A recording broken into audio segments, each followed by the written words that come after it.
Welcome everybody to the Scumbag Podcast. And now, welcome your host, Scumbag McGee.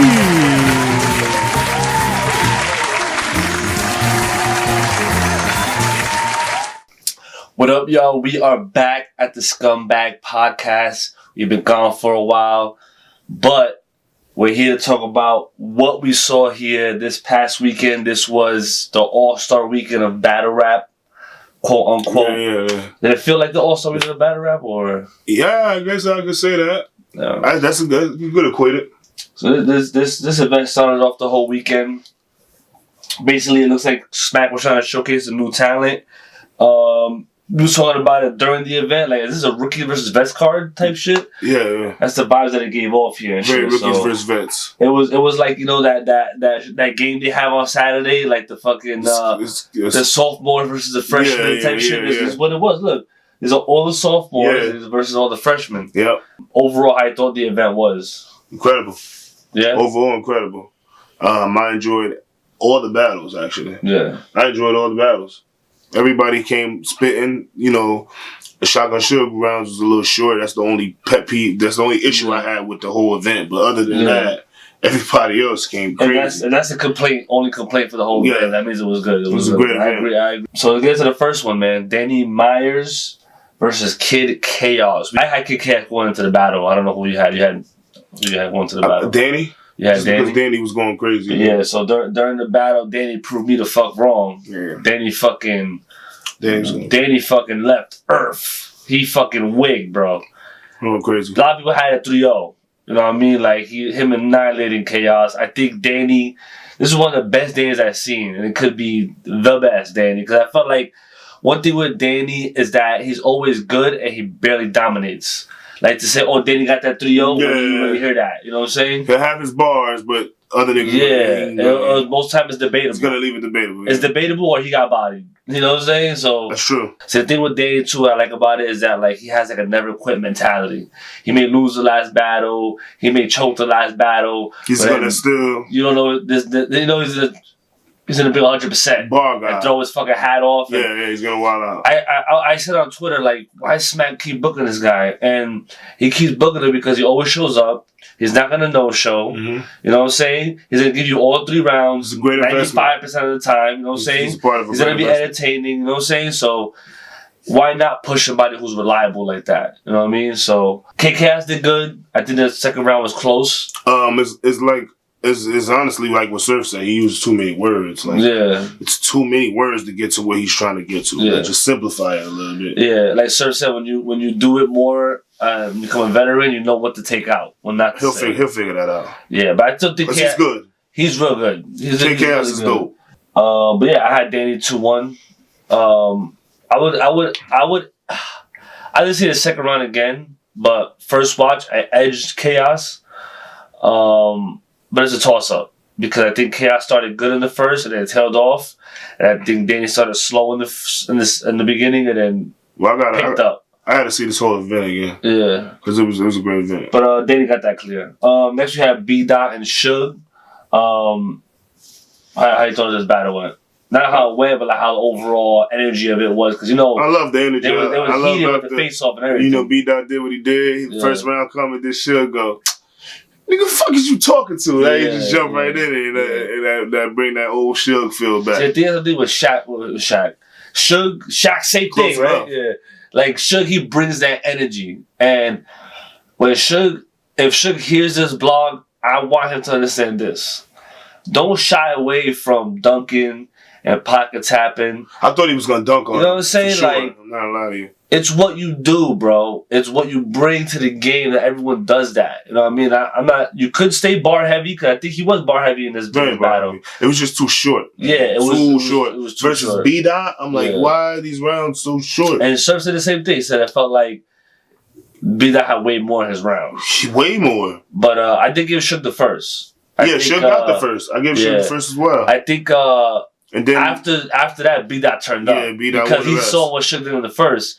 Because one thing with Suge is that if you rap monotone and you do that lyrical shit, And I think B-Dot does it the whole battle, but the first round he was doing it real lazily. Like he wasn't. Well, the first round was like gun bar heavy. Like he was like assassinating him. Yeah, but he was like, it's like he wasn't going in like that. He didn't and preach to him. As soon as he finished, Suge was like, let's get one thing straight. And he went in.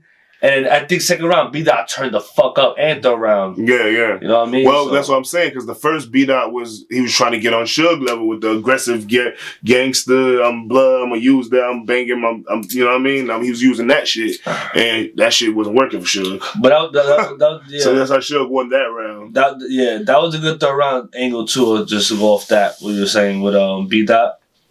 How he attacked Suge's authenticity in the streets. Yeah. You know what I mean? If he's getting robbed, if he's about it, you know what I'm saying? Whatever he's rapping about real situations. If he's gang.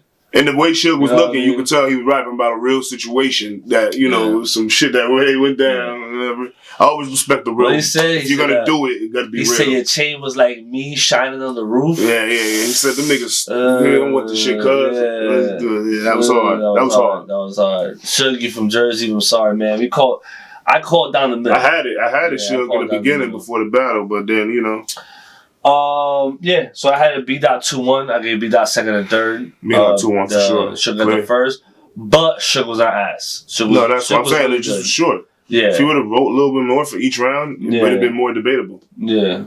So we got Rum Nitty, Holmzie Da God, Shotgun Suge, real sick. Jersey is in the motherfucking building. So who you had here, Rum Nitty versus Holmzie Da God, before who you had, how you thought the whole aura of the battle felt going into it? Rum Nitty, it was a great feeling going into it. Rum Nitty just punched his head off the whole battle. That's it? 3-0? He punched his head off. 3-0 body bag? He said what? The caffeine I gave him the second. Yeah, and the caffeine I gave him the second. Yeah, so 2-1. Yeah, I think Holmzie did his thing. We're not gonna try and shit totally on Holmzie. Some Holmzie was spitting. Yeah, but I think that it's just time for Rum Nitty to move up as far as caliber of battles. You know what I'm saying? No disrespect to Don, no disrespect to Holmzie, but Rum Nitty's right. He said after the battle, it's time to get the hollows and the calicos and the conceiteds and whoever the fuck is in God's here. You know what I mean? Because at this point, what's the point of keep doing this? 3-0 body bagging everybody. What are you proving? Yeah. You know what I'm saying? So definitely, I think Rum Nitty got it 3-0. You know what I'm saying? Edge every round. Like we said, the caffeine people gave him Holmzie the second. But I don't know. I think Rum Nitty showed the levels.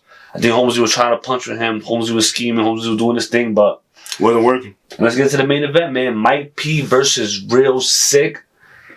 Going into the battle, it was heated. The face-off was heated. When the matchup was announced, everybody was like, this is what we're talking about. You know what I'm saying? Listen, I'm a Mike P hater. I'm a JC hater. I'm a DNA hater. These are the guys I fucking don't like to see battle. But when I heard this was announced, normally I would be like, Mike P main event. What the fuck? You know what I'm saying? I want to see this shit. But I saw it against Real Sikh and I gave it a chance. It makes sense.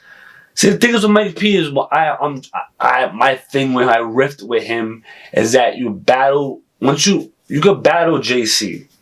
He could battle Saga. He could battle those guys. You know what I'm saying? When you battle, even Ryder and Bill Collector, you can battle. Yeah. But once you battle Shotgun Suge and Geechee and these guys that kind of like, bully you a little bit, you lose. You know what I'm saying? That's my thing with Mike P. But if he stays in this realm, with Real Sikh, and stays with the rapidy shit, this is his thing, because he had minimal gun bars here. Yeah, they have like the similar flow pattern. Yeah. That too. Their styles coincided with each other, like they went a parallel universe. Real Sikh was just going crazy. Mike P had a lot of bars in between as well. I had to watch that battle again. Yeah, that's the battle. I really want to watch it. I think Real Sikh had round of the night, the first round. I think it was a fucking wrap. The third, I gave him the third because of the statement he was making. Yeah, and the platform he was choosing to put it on. If I was in the gym hearing that first round, bro, I would probably do 30 more reps, like on some real shit. Like that's how soup that was after hitting that first round. And I think that Real Sikh showed up. and he keeps showing up. Like, you know, it looks like he's solidified. And before people say he's a rookie, he's a vet, man. He's been in the UW. He went across seas, Premier Battle League, won Battler of the fucking Night, got a trophy for it and everything. He's been doing battle the eye battle. You know what I'm saying? He's been doing it on his own. Yeah. So he's not a rookie. He's been there, and he showed it again. Because Mike P came with it. And Mike P's been here. What he say, 6 years? Yeah. And Mike P wasn't whack. Mike P was fire. And Real Sick was in there. You had Sick winning, right? You have what 2-1? 2-1. What you had? The first and third. The first and third, yeah. First and third. For first watch, I edged Mike P. Second and third. I get Real Sick the first. But like we said, we gotta watch it again. It's a close fucking battle. So far as battle of the fucking year, even though we're only in March. You know what I'm saying? But alright, yo, that's how we had it. Yeah.